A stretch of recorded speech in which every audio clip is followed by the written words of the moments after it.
जो पेपर होता है ना, जो गवर्नमेंट जॉब होता है, इतना भी टफ नहीं है जितना आप लोग अपने मन में सोच के चलते हैं। बड़े भाई के नाते मैं बताऊं, मैं जब आपका सिलेबस अच्छे तरीके से कंप्लीट हो जाता है ना, तो उसके बाद आप भारत में कोई भी वनडे कॉम्पिटिटिव एग्जाम देने जाएंगे, आप उसमें पूरे के पूरे नंबर लेकर आएंगे। तो नर्वसनेस आता है, पहले होती है, थोड़ी बातें जो होती हैं, थोड़ी सा नर्वस हो गए, थोड़ा सा फ्रस्ट्रेट हो गए, थोड़ा सा डीमोटिवेट हो गए, ये सब कहानी पहले की है, ठीक है। लेकिन इसी दौर से आपको होकर चलना है। अगर आपके पास कोई फॉर्म आता है, जैसे मानो एक सीजीएल का एस्पिरेंट है, सीजीएल का एस्पिरेंट पहले किस गुमान में रहता है कि हम जो है पहले सीजीएल का ही फॉर्म भरेंगे, ठीक है, हम देखेंगे बाद में जो करना होगा सो। हम एमटीएस का फॉर्म तो भरेंगे ही नहीं, हम सीजीएल वाले हैं एमटीएस का फॉर्म भरेंगे, हम सीएचएसएल का फॉर्म भरेंगे।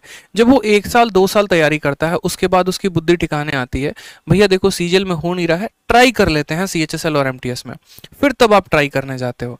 मेरा मानना ये है कि अगर आपका लेवल अच्छा है, अगर आपकी चीज़ें अच्छी हैं, तो आप एक बार इन पेपर्स में ज़रूर बैठिए। जैसे आईबी का पेपर हो गया, आप लोगों को नहीं पता, लेकिन आईबी में बहुत कम क्राउड है, बहुत कम कंपटीशन है एसएससी के मामले में। यानी जो एक एसएससी का अच्छा एस्पिरेंट है, वो अगर आईबी का पेपर दे या वो दिल्ली पुलिस का सीपीओ का पेपर दे, तो उनमें उनके सिलेक्शंस की संभावनाएं ज़्यादा होती हैं। साथ में एक और बात बता दें कि ज़रूरी नहीं है कि जितने भी बच्चे हैं सीजीएल की तैयारी कर रहे हैं तो सीजीएल में ही उनका सिलेक्शन हो जाए।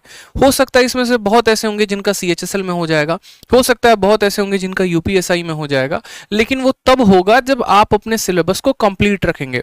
जैसे मानिए कल के दिन यूपीएसआई की 50,000 वैकेंसी आ जाती है कि एसआई की 50,000 वैकेंसी निकली, एक एग्जाम्पल, क्या फॉर्म नहीं भरेंगे? भरेंगे ना। लेकिन अगर आपका मैथ कंप्लीट नहीं है, ठीक है, तो आपके ऊपर कितना बर्डन आएगा? आपको मैथ भी कंप्लीट करना होगा, आपको मूल विधि भी कंप्लीट करना होगा, संविधान भी कंप्लीट करना होगा, एक एक पॉइंट, उसमें समय ज़्यादा लग जाएगा।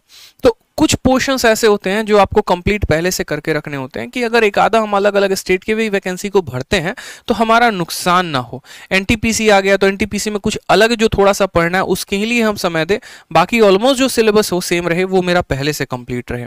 पूरी दुनिया तैयारी करेगी, हम उस समय मॉक टेस्ट देंगे। तो इन छोटी छोटी बातों का भी अपने तैयारी के वक्त ध्यान रखना पड़ता है, ठीक है। आपको क्या चाहिए? एक अच्छी सरकारी नौकरी चाहिए, तो बस आप उसके लिए जो है पूरा मेहनत करिए। जो जनरल कंपटीशंस का जो एग्जाम का पूरा एक दायरा है, जो एक सिलेबस है, वो आपका एसएससी में लगभग सेम है। एसएससी का सिलेबस जितने ऑलमोस्ट कंप्लीट कर लिया, उसका जो है बाकी स्टेट एग्जाम्स में हो गए। जैसे नॉर्थ में अगर हम बात करें, भारत में एक साउथ इंडिया हो गया, नॉर्थ इंडिया हो गया। नॉर्थ इंडिया में जैसे बिहार हो गया, यूपी हो गया, हरियाणा हो गए। इनमें जो एग्जाम्स होते हैं ना, यहाँ तक कि स्टेट के भी जो एग्जाम होते हैं, उनका सिलेबस प्योरली एसएससी के फॉर्म पर बेस्ड होता है। अगर आप देखेंगे बिहार एसएससी जो 2014 में आया था, सिलेबस क्या था? सिंपल एसएससी का था। लेकिन वहीं साउथ इंडिया में जब आप चले जाएंगे तो सिलेबस थोड़ा सा बदल जाता है। तो यहाँ पर नॉर्थ इंडिया वाले स्टूडेंट जो है वो बाजी मार जाते हैं। तो इसलिए आप अपने एसएससी के सिलेबस को पूरे अच्छे तरीके से टारगेट करें। अब बोलोगे सर आज आप ये बात क्यों बता रहे हो? आज मैं आपको ये बात इसीलिए बता रहा हूँ क्योंकि कुछ समय के अंदर जो है वो आपका ठीक है, कुछ समय के अंदर आपका सीईटी इंप्लीमेंट हो जाएगा। और जब सीईटी इंप्लीमेंट हो जाएगा तो सीईटी में बैंकिंग के भी स्टूडेंट बैठेंगे, सीईटी में आपका जो है रेलवे का भी स्टूडेंट बैठेगा, और सीईटी में आपका एसएससी का भी स्टूडेंट बैठेगा। देखो वीडियो अगर पसंद आए तो बिल्कुल लाइक तो करना ही करना है और चैनल को सब्सक्राइब भी करना।